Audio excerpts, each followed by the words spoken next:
Buenísimo, doctor, muchísimas gracias por participar. Y bueno, yo quisiera que nos cuente cómo ve usted en estos días, en estos tiempos, la evolución del justicialismo desde aquel 17 de octubre tan trascendental en la historia argentina. Y bueno, ¿cómo ve usted todos esos cambios que se fueron suscitando dentro del justicialismo?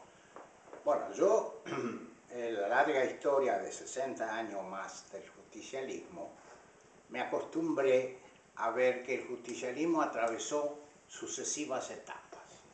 No ha sido único ni unidireccional, sino que ha sido un movimiento con una gran capacidad de adaptación a los cambios de época, a los cambios que se suscitaron en el mundo y a los cambios que también se produjeron en la Argentina. Algunos intelectuales creen que esto es la debilidad doctrinaria del peronismo. Yo entiendo que es su fortaleza, porque movimiento que no se adapta a la época que le toca vivir, movimiento que perece. Así ha sucedido con el marxismo, así está sucediendo con el neoliberalismo, y el justicialismo, en cambio, va remontando, va cabalgando sobre distintas etapas de su desarrollo histórico. El peronismo, como bien usted dice, se fue adaptando y fue cambiando. Y bueno, hubo dentro mismo, por ejemplo, dentro de los tres gobiernos del general Perón, hubo diferencias, ¿verdad?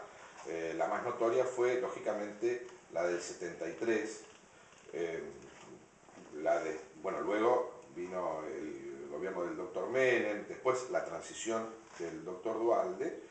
¿Y qué diferencias sustanciales encuentra usted entre esos tipos de peronismo, por así llamarlo, y qué hilo conductor encuentra?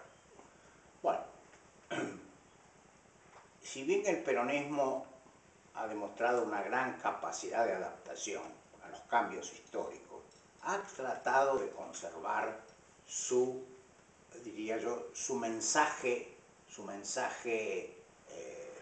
fundacional, el mensaje que lo convirtió en el movimiento mayoritario político de la Argentina.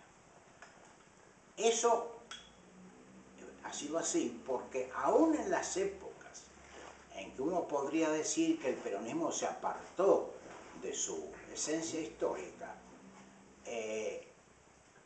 el peronismo mantuvo en algunos casos, como diría yo, la esperanza, en otros casos la realidad de sus tres postulados fundamentales.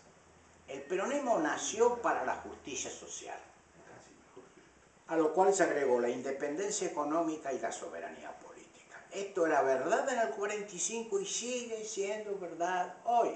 Es decir, el peronismo sigue luchando por la justicia social, por lo que podemos llamar autonomía económica y por lo que podemos llamar democracia política. Es decir, no es la misma cosa que el 45, pero conserva esa posición básica, esencial, ¿no?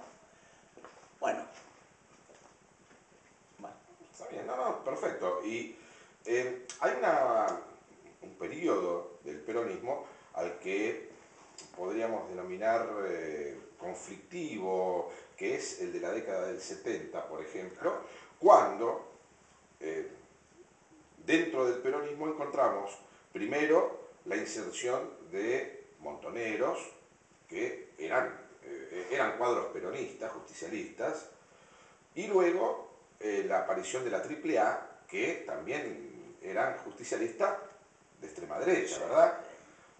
¿Cómo vivió usted esa época y cómo lo ve hoy a la distancia, cuando precisamente se está hablando mucho de eso, mucho de lo ocurrido en el 70 y bueno, casualmente se está cumpliendo el aniversario del trágico asesinato de Rucci, ¿no? Porque, bueno, a Rucci no lo mataron ni los militares, ni... O sea, sí, fue una banda ¿sí? Entonces, ¿cómo ve usted eso hoy? Bueno, esa época de los 70 es una época de las más desgraciadas de la historia argentina. Con el regreso de Perón al país se abrió una gran posibilidad histórica, que Perón la sintetizaba en la idea de la unión nacional, de la concertación social y económica. En una palabra, Perón viene al país, como él lo reiteró varias veces, a terminar con las discordias del pasado, a abrir un proceso de democracia, a abrir un proceso de concertación social y económica y a dejar atrás los odios y los rencores del pasado. La prueba está en su abrazo con Malvinas, la prueba está en todos los discursos que Perón pronuncia del 73 en adelante. No es el Perón del 45. No, de ninguna manera. Ni tampoco el del 55. Tal cual. No es otro Perón. Es un Perón adaptado a la época. Y entonces, esa circunstancia no fue entendida por algunas facciones, o algunos grupos dentro del peronismo, que a mi modo de ver no fueron inspirados por un ideal, fueron inspirados por el deseo de poder. Es decir, hubo grupos que asumieron la tarea de acompañarlo a Perón hasta el borde del precipicio, después tirarlo y quedarse ellos con el movimiento peronista.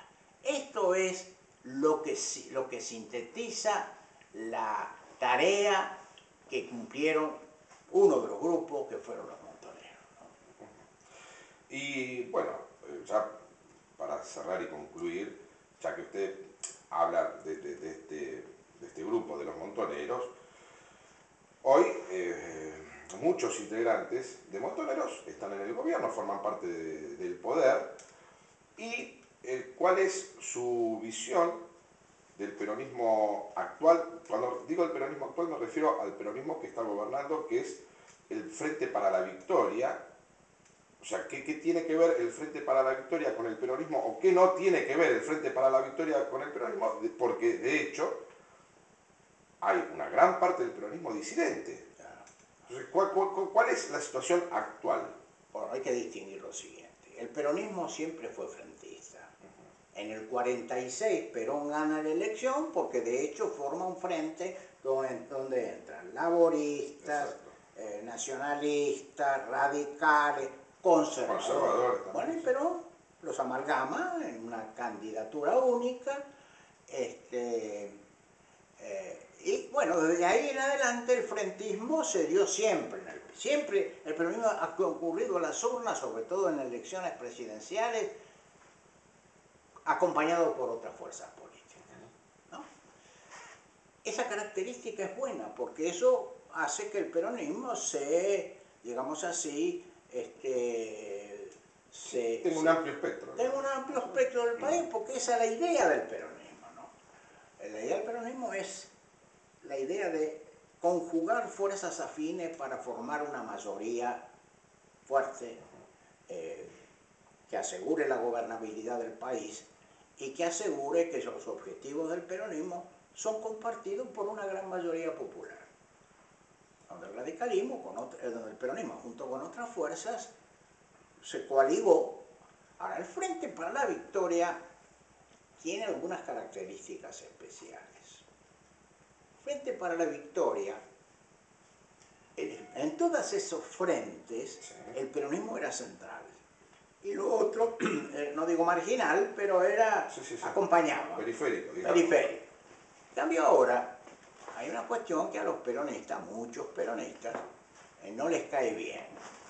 Porque el peronismo se diluye en el Frente para la Victoria, no conserva digamos así, el liderazgo natural que le da su propia entidad política y su propio número, su propio valor cuantitativo, y eso por supuesto no cae bien en algunos sectores del